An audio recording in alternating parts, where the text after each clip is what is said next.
Hi everyone. Hope everybody had a nice new year. Um, yeah, basically we've got an update on everything that we've got now, so the build can get pushed on a bit quicker now. I've just been waiting, so sorry for the long delay on the videos. Um, First of all, we've got a set of Mark IV rims, rear and front. So you got the 20 and the 16. We've got a pair of the Mark IV handlebars. They have got less less upsweep than the existing original ones, but it saves us a job getting these re-chromed now.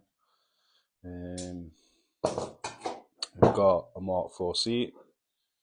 In two minds right about now which one to use.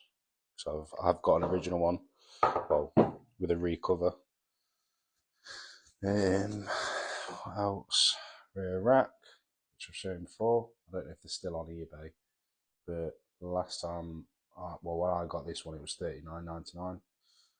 It is reproduction, but just in case of like getting re-chromed or anything, they do struggle to get into these areas to polish them. And then you can see flat spots and see it in the sun. So, Mark IV rear mudguard. I've got what I've done to the frame, because a lot of people who have been using these have been having an issue of mudguards lining up to the Mark II holes. Like, they do line up with the Mark IV, but just not on the Mark II. So I've done something to the frame, so it will allow for it now. Basically just drilling another hole, getting it welded up on the existing, and then new hole fit done, and then tapped, drilled and tapped and threaded. Yeah, so we did get them as a complete wheel set, but as you'll know, the axles are thicker on the front, so we're going for an original front hub, which I'll be lacing to that. Got some stainless steel spokes, which is a nicer option really, I think. Keeps them always shining instead of having the galvanised. Reproduction sissy bar. These are from John Carter. If anybody wants his number for prices, I will add it into the next video of how much he does offer him for. So does, say, reproduction rear sissy bar saves again, getting stuff re-chromed as the price has gone skyrocketed. Set of cables.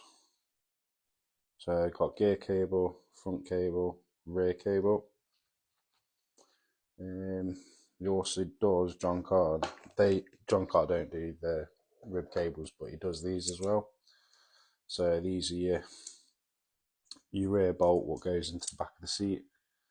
The acorn nuts are better. They're made as a one piece, where if you do get these re-chromed, these are a two separate piece, and the caps can pop off if you did ever over tighten. You shouldn't over tighten them, but if it does, they do tend to pop off. So this is your better option. So he does that as a kit.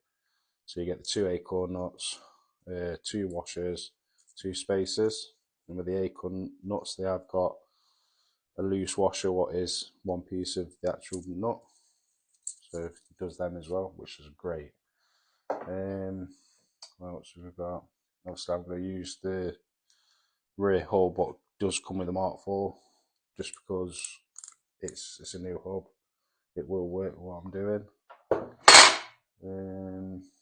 Again, I've got a Mark IV gear cover,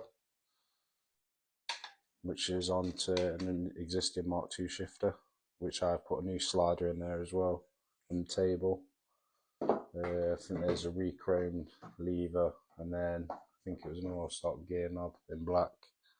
I did repair the existing one I had. If you've seen in the very first lot of the videos, it was broken, and I did do a repair, but then obviously that one's come along, so I'll just keep that as spare now. But got the shape right, which is important.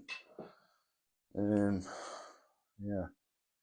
Also, if anybody's recovering seats, you can get this kit from Tool Station. which is like a tarpaulin repair kit, just for new eyelets. But they do work on the back of the saddle when you come to put your bolt through with your seat strap.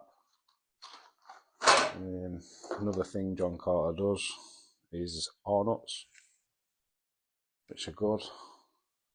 They haven't got the serrated, same as them, they haven't got the serrated edges, but once they're tight enough, once the wheel's tight in the front of the bike, it's not going to go anywhere. Showed this one before, I think, is a chain guard, what bankrupt cycles do, where they do have two slider holes, where some reproductions don't have that. So if you had a bent frame or misaligned, where they do bend because they're not a triangle like a general bike, it's a triangle as one piece. But yeah, they're quite close to an original anyway.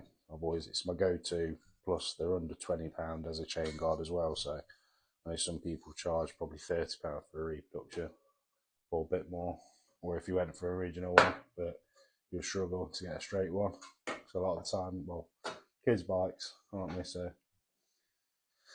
again, I've got the frame that was come back from the welders, but it welded up on the rear because in one of the previous videos, if you saw, the back of the frame was actually snapped.